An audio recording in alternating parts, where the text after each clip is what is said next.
Hey everyone, my name is Scruffy and we are finally back with some Dragonflight Season 2 guides. All of our guides come from our official website stormfate.com, where you can find all the guides, including routes for every dungeon and the weak arrows we use. I will be explaining every dungeon under 5 minutes, making sure that you learn everything that you need to know about the upcoming dungeons from Dragonflight Season 2. Whenever I talk over the dungeon, you will find the important informations again listed on the note in the top right corner throughout this video. Give this video a like, and if you hit the subscribe button, you can really help out our channel a lot. But I know if you don't want to do this, you can also just share this guide with your friends or guildmates, and that would be awesome. And without further ado, let's hop into our Dragonflight Season 2 guides.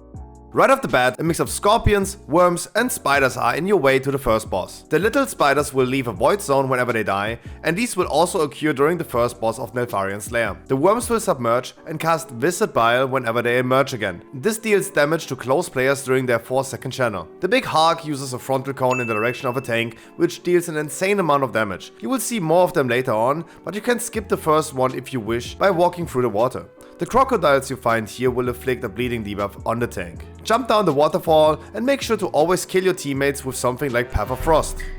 The first boss has 3 abilities which you have to deal with until the fight is over. Razor Shards is a frontal cone in the direction of the tank. The tank can dodge this frontal himself, so you don't have to take that additional damage. Shatter will always happen when Rock Mora reaches 100 energy. When this happens, all players are knocked and take heavy damage. This damage is increased for every little spider ad alive during the Shatter. Tanks should always make sure to gather the spiders as quick, and DPS in your group focus them down quickly without running into the frontal cone of the boss. After Shatter, Crystalline Ground is placed on the floor around the boss, which gets smaller over time. Whenever a player moves while on crystalline ground, they take consistent damage. Make sure to move as less as possible while on it. After the boss, click the keg which travels you into the next area of the dungeon. If you're wondering what to do with your extra button, don't worry, it's just a gimmick used for an achievement in this dungeon. You will encounter 4 different noteworthy drop bar and some Harks we skipped earlier on your way to the next boss. Currently, you can actually go ahead and skip all the first enemies on your way and compensate mob count later. Mightstone Breakers use Avalanche, a strong frontal cone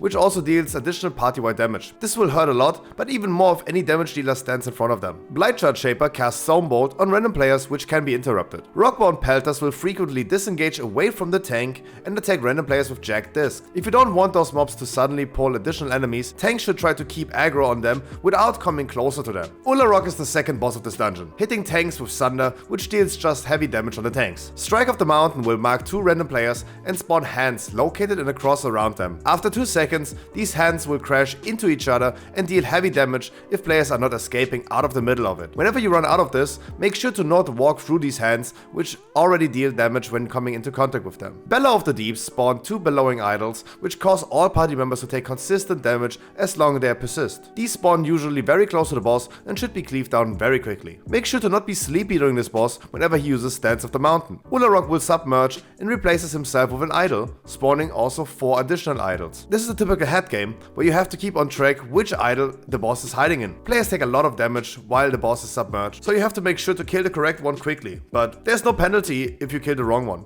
This phase will just take longer. On your way to the next boss, players will encounter similar enemies as previously before, but also additionally some Stoneclaw Grubmasters. You can skip the next trash pack by either walking on the left side or pull them if you're looking for additional trash mobs. Our route for Neltarions' Lair can be found in the video description. You can also grab some of those crocodiles again to gain additional percentage. Stoneclaw Grubmasters will summon Tarspitter Grubs, which cast Metamorphosis. Whenever this cast finishes, they transform into a large rot drool grabber. Naraxxus will deal a lot of damage, so healers get ready for this boss. First, Rancid Mob will affect 2 random players, which after a short time drop a void zone on the floor and deal damage to players around them in a 4-yard radius. These void zones slow players and NPCs which walk through it and deal taking damage. Toxic Rage creates void zones under each player, which start dealing almost immediately whenever they are dropped. They also leave a poison debuff on players, which deals even more damage. There are NPCs spectating the fight, which will throw rocks on random players every 5 seconds. This will deal also more damage the longer the fight goes on. Quite a bit of healing required on this one. Wormspeaker Devouts are 2 ads which engage into the fight, running towards Naraxxus in order to sacrifice themselves to him. If they are not defeated quickly enough, the boss will devour them and buffs himself, which increases his damage by 50%. And now we have something for the tanks. Spike Tongue lashes onto the tank in an attempt to devour them as well. This would also grant the buff of Ravenous and deals a lot of damage to the tank. They have to run far away and stay away from the boss during this channel. Tanks can use the void zones on the floor to slow themselves and be safe, but in our tests on the PTR, this didn't work. But hey, we highly assume this is going to work again in the future as it should. Only a few more trash mobs between you and the last boss, Darkroll. Ember Husk Dominator and their Scorpions will use Ember Swipe,